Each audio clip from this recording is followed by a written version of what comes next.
think the Ravens will be formidable opponents next year. I think that they can add a passing game. We can be a Super Bowl contender. But I'll digress for now. Uh, Pittsburgh should be in the mix.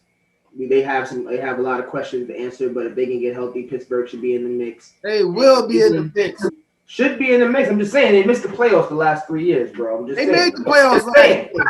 Oh wait, my fault. They should have missed the playoffs. Playoffs came and went for them.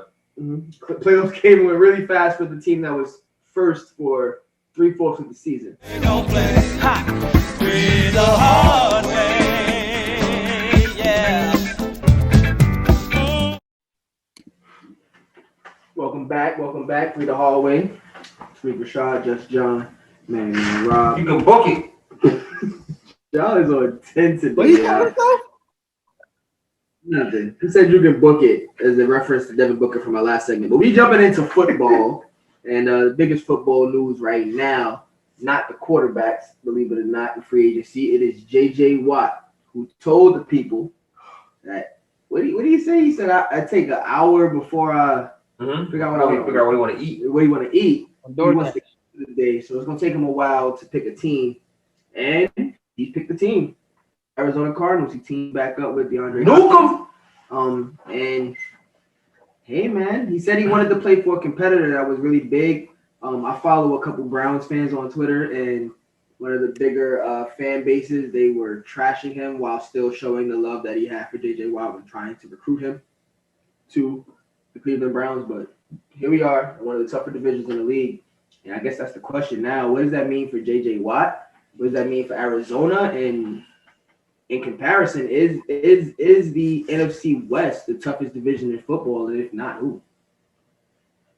Listen, man.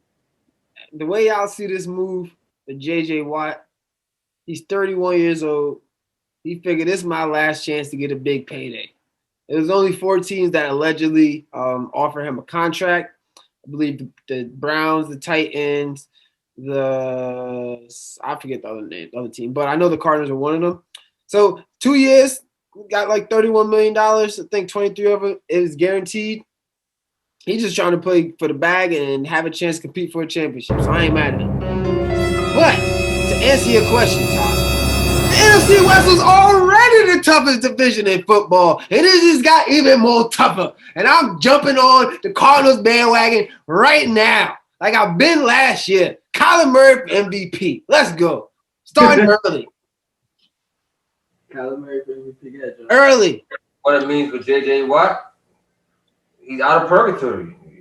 He hasn't finally get a chance to play for a good system. Been killing Texans for the last month, John. Texas is done. They're done. They're done. But he also goes to the toughest division when it comes to in football. One of the most talented divisions when it comes to quarterback play. And on the other side of the ball, they have a lot of great pass rushers on that in that field. You got Aaron Donald now. You got J.J. Watt. You got Bosa.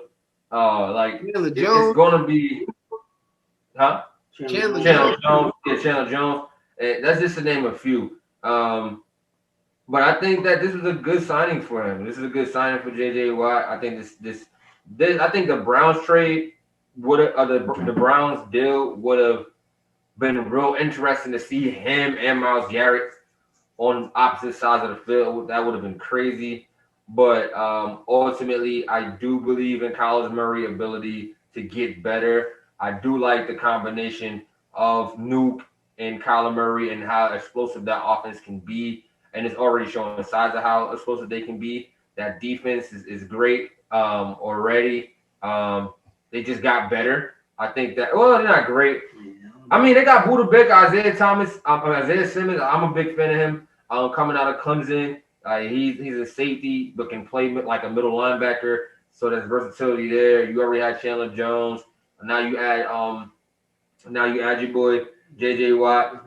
I don't know what they're gonna do with Patrick Peterson. I think that they released him or whatever the case may be. They might sign him back, but they just need some corners. But with that being said, NFC West is the best division and the toughest division in football, period. Especially with that signing and everybody's in that division filled their gaps, filled their holes. right? So Matthew Stafford going over there is a hole that was filled for the Rams, right?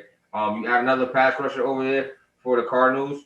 So and then the San Francisco 49ers defense is getting healthy. I can't find another division of football that's better. Yeah, I think I'm gonna double down on that. San Francisco was in the Super Bowl 2 years ago. Russell Wilson, although there is a lot of chirping coming out of Seattle about some of the decision making, the decisions that were made last year during the season when Russell Wilson started off really hot, then it kind of dwindled down and they had a lackluster playoff performance, and it was like the Seahawks being the Seahawks again, the team that just wins and stops there, kind of reminding me of my team, Baltimore Ravens. But we're not gonna talk about them right now. So that's the Seahawks, that's the 49ers. They get healthy, they can be back in the mix.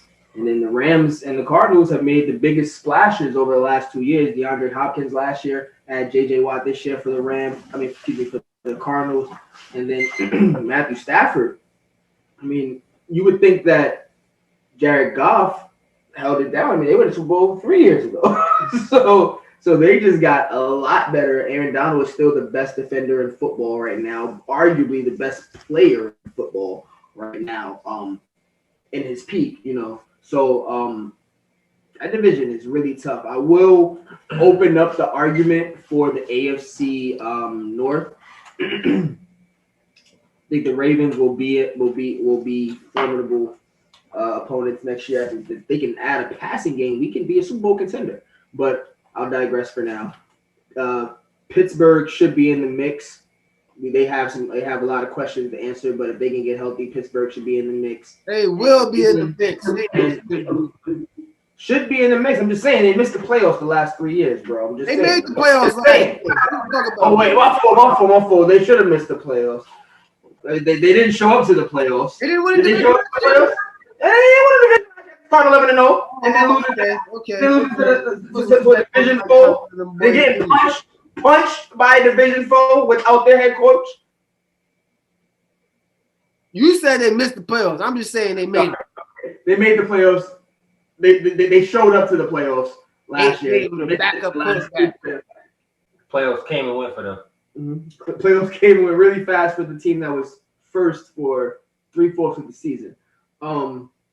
And then you also have the Bengals who have the number 1 pick, and although they're not great, I mean, who's to say that they don't, T. Higgins and Burrow don't have an amazing season next year. Joe Mixon is a I think he's a top 10 running back in the league. So their offense is enough to win this game, so at least to make it competitive. It's not going to be just a cakewalk when you come into Cincinnati or when Cincinnati's coming to town. So they could be a pretty tough division, but I still would take the NFC West. I mean, I thought the NFC West was the toughest division in football last year and it just got better.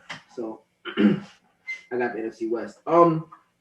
Moving on to a topic that was very, very much received, well received last year. We loved doing it. I can't wait to do it again. I actually want to do it with some other positions too, but we'll talk about that in some production meetings, guys.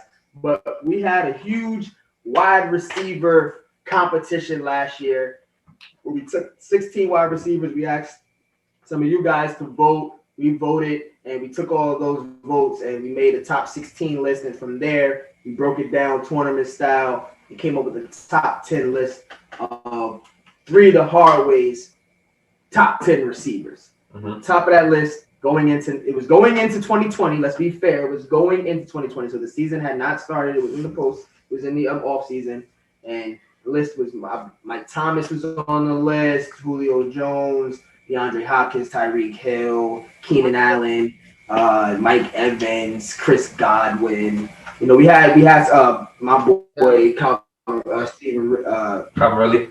Not Calvin Ridley. Calvin Ridley was not on he was on the top 16, but I don't think he was top 10. My boy Stephon Diggs. Stephon Diggs was on the top, was in that list. Chris Godwin. So anyway, we're back again. We're a season removed from that list. And I think it's time that we make it again. So I guess this conversation right now is just to build some hype behind it. Rob did not agree with our number 1 last year. I also didn't agree with our number 1, but I did pick him when it came down to Mike Thomas versus Julio Jones. I did pick Mike Thomas to have a better season. He was hurt most of the season, didn't play that well. Julio Jones was hurt half of the season, and he was in and out of games. He didn't perform up to his numbers. Don't reflect what his career numbers would, and so I think that there's space. The door has been open for this whole list to be completely jumbled. Are there any guys that you expect to make the list this year that didn't make that top 10 list last year? Is there any guys you expect to make the list? Any rookies? Yeah. Is it time? And this is a question for both of you guys. And I know it's I think quick fire. Is it time for Travis Kelce to make this list? I know he's not a wide receiver, but he is a receiver and he leads the league in receiving yards. He has a ton of catches. Is it time for him to make this list? He's a leading receiver in the league. He's in the top 10 in every receiving category. He's number 2, sorry. He's in the top 10. He's in the top 5 in every receiving category. I know he had a ton of catches too. So yards. So and 5 in touchdowns. So maybe we need to change the list from wide receivers to receivers in general. Just receivers. Top 10 receivers in the league. Should Travis Kelce make the list? I think we're gonna put that up as a poll and see what the people see what the folks say. Should Travis Kelce make the list as a top receiver? I mean, that opens the door for guys like, George Kittle to make the list. Maybe even a Mark Andrews. I don't see it happening, but possibility. Hey. Okay, all right. That's a better example. I would put a Darren Waller above Darren Waller. A better example. Definitely a better example of a tight end that was balling last year. But don't say like Mark Andrews wasn't one of the top tight ends 2 years ago. Hold on, brother. We not talking about 2 years ago. You got it. We're not gonna do the ifs. I digress to ifs. Listen, man. Besides these tight ends, I'm gonna put some spec on 2 people's name in particular. Number 1, I'm front running Giant. I don't care. Number 18 for the Falcons, Calvin Ridley had a breakout year, like I said he was going to. But aside from him, I gotta put some respect on Mr. Gritty himself, Justin Jefferson. Boy, that man had an amazing season. He broke the record for most yards for a rookie in the first year. So, and Mr. Gritty and Ridley, those are 2 people who I got my eye on right there. Yeah, I got DK Metcalf, and Terry McLaurin, bro. You gotta look out for him too. I think that if you give him a wide receiver, you give him a quarterback, I think that he can have a breakout season. So DK and Terry McLaurin, those are my guys. I think it may be time we put some respect on Tyler Lockett's name as well. I mean, Tyler Lockett has been solid throughout his career. If we talk about Russell Wilson being a top 5 quarterback, I think it's important that we did say DK Metcalf, but that we include the targets that he's had over the years. And Tyler Lockett has become the most recognizable, loyal in the sense that he's on the team, that he's throwing to him the most, the most built chemistry wide receiver that he has on that team right now. So I think Tyler Lockett is definitely someone that we might bring into consideration. I'm really looking at, I'm gonna say it now because I'm not gonna say it next week if he's not on the list. But you guys are huge on Adam Thielen, and I see Stephon Diggs rising up on the list this year. And I already heard you say Justin Jefferson is on your list right now, Rob. Where's Adam Thielen? Where's your guy that was top 5 2 years ago? Adam Thielen had 14 touchdowns. And my question to you is, touchdowns? It doesn't devalue him. You don't have top 10 right now? We knew. Is he top 10 right now? We knew that Stephon Diggs was a receiving yards, and we knew that Thielen is the guy that gets the touchdown. That hasn't changed. I don't think that he might get top 10. He might get pushed down because of the season that Diggs had last year. Because of the season that other receivers had this year. Yeah, and also other receivers had as well. So listen, man, Adam Thielen wasn't on our top 10 list, Todd, so I don't know what you're talking about. I know he was in our top 16. I know we debated about Adam Thielen. I know he wasn't on top 10. Got it. All right, y'all. So next week we'll definitely be bringing our top 10 to you. Look out during the week for us to poll you for your top 10 see who you guys think are the best receivers in the league, and then we just want to battle it out. They don't play. Ha! With a hard